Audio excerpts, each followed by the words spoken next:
Welcome to Insight, produced in partnership with Howard University's WHUT. Today we are chatting with Carol Jenkins, CEO, and Lynne Maguire, Board Chair of World Learning. Carol and Lynne have generously agreed to share some of their experience with us. I'd like to thank you both for joining us today. We're glad to be here. So in this day and age, where America is sometimes perceived as withdrawing from the world, you have an organization that is all about engagement with the world. Talk about the mission of World Learning.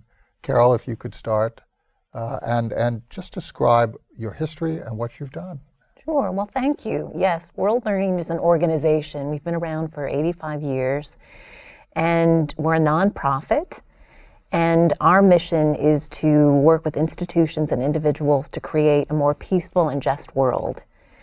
And we do that in a number of different ways, but primarily it's through education, exchange, and international development. And I'd like to focus, just to start us on, with exchange programs.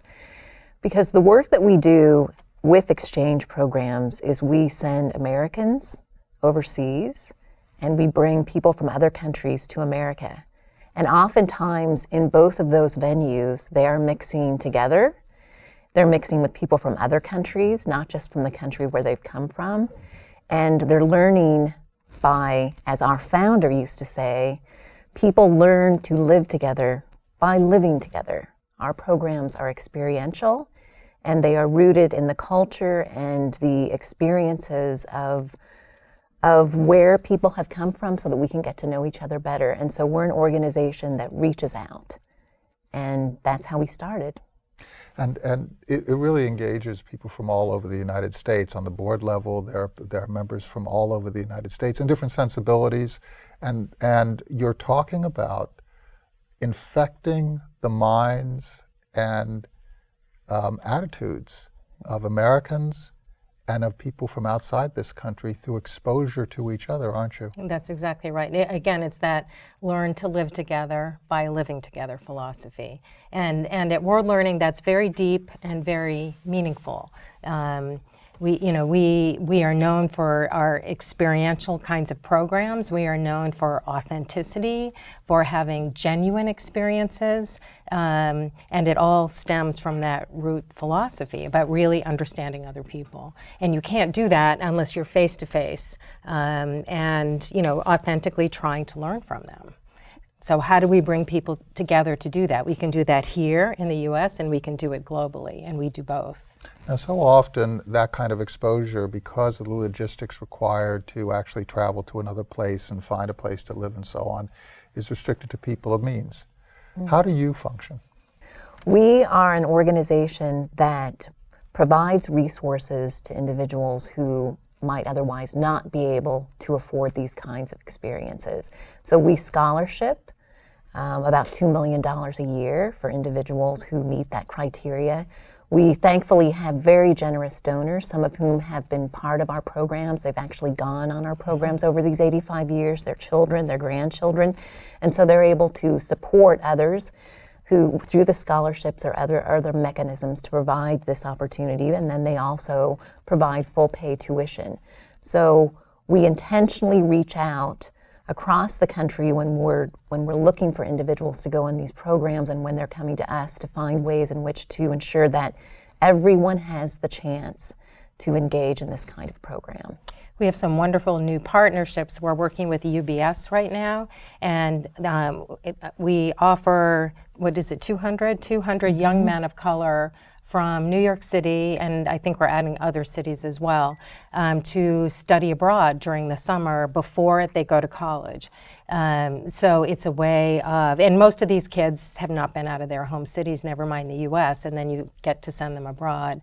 So all of those students are fully underwritten thanks to this partnership that we have. But that's the kind of thing we really like doing.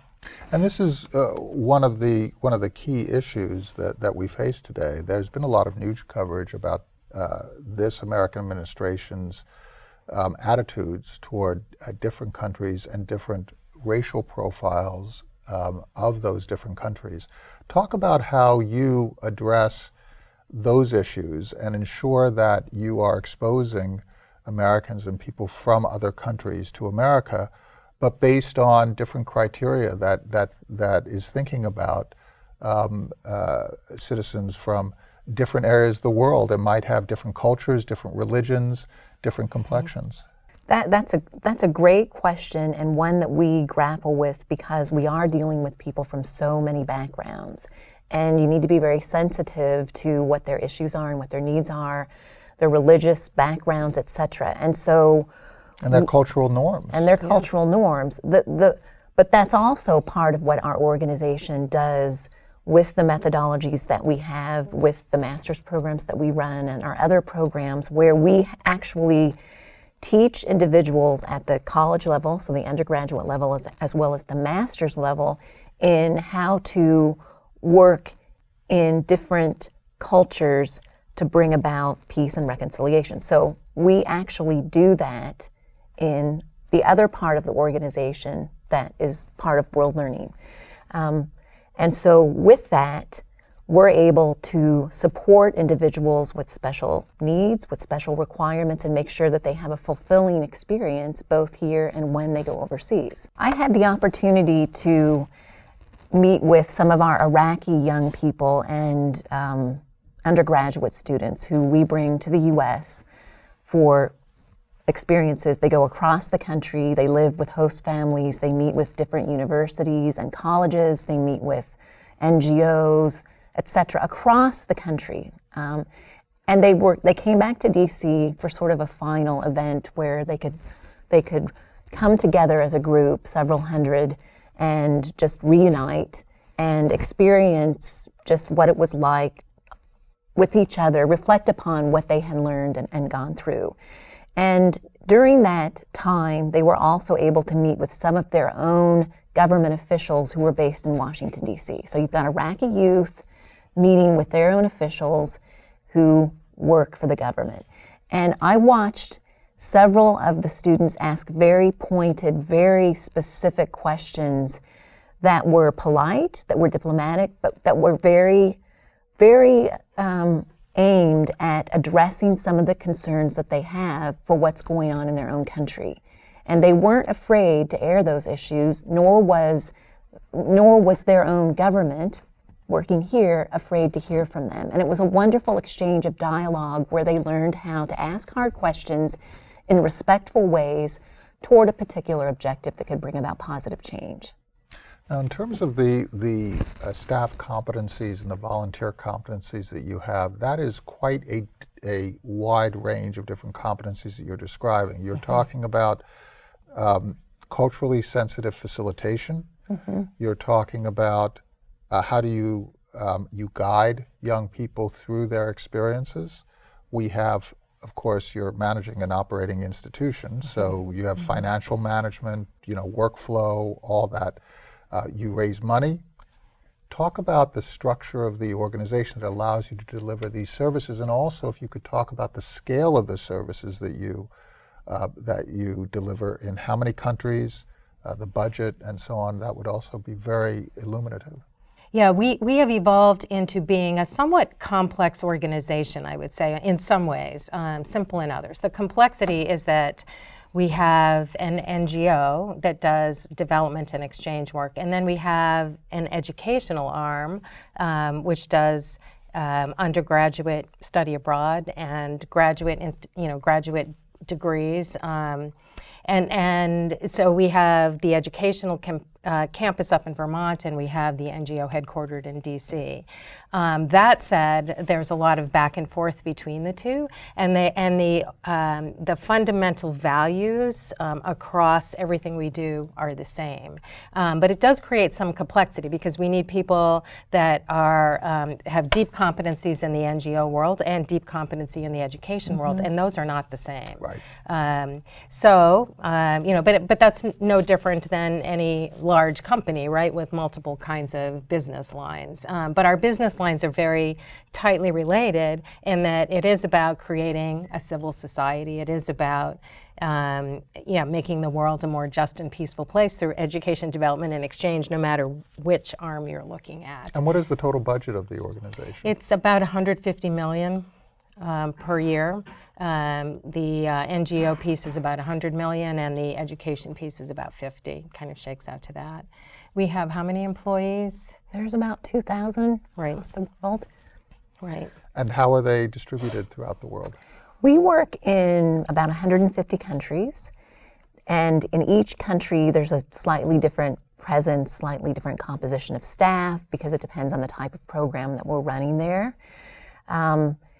We work in every region, and with our academic programs, what's really great about those is that because we have offices in so many different countries and registrations in those countries, we're able to provide different kinds of support depending upon what the environment, the context, the market requires. And again, this is very much part and parcel of who we are. These regional offices are staffed by people from those countries. And again, if you look at other organizations with programs abroad, oftentimes we're sending, or the model is you send your Americans overseas to staff those offices. In our case, it's almost always the core staff is from that country. They know the country, they know the culture. That's again part and parcel of who we are. It's authentically what are the norms and the culture of this country, and how do we convey that to our students and our exchange people and anyone coming through. So what's next for World Learning? We are launching a really exciting new master's degree program, a Global Scholars Program. And what this is going to enable is to have people take their master's program, again, in an experiential way outside of the U.S., outside of the traditional classroom setting. So it's a climate change program. They're going to be in Iceland, and then they're going to go to Tanzania. And we're really excited about the comparative program that will provide them in two very, very distinct different settings. And that's just one example of what's out there for World Learning going forward. I would also say that with our Experiment in International Living program, which is the high school exchange program, we're launching some ideas around domestic exchange. There is as much to be learned about how to get along and work together and live together in America, to have a cross-cultural exchange in the U.S., as there is when you do it internationally. So that's something that we're really excited about looking at.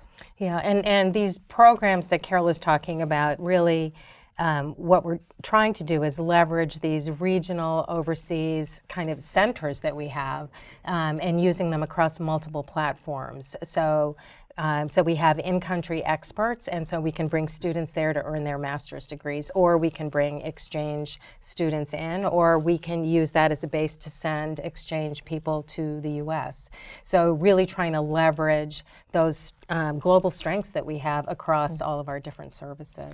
So important that we learn to live together, that we learn to respect each other, that we learn to communicate and speak truth, be authentic with each other, and live together as neighbors, because in effect we are in this interconnected world so close to each other.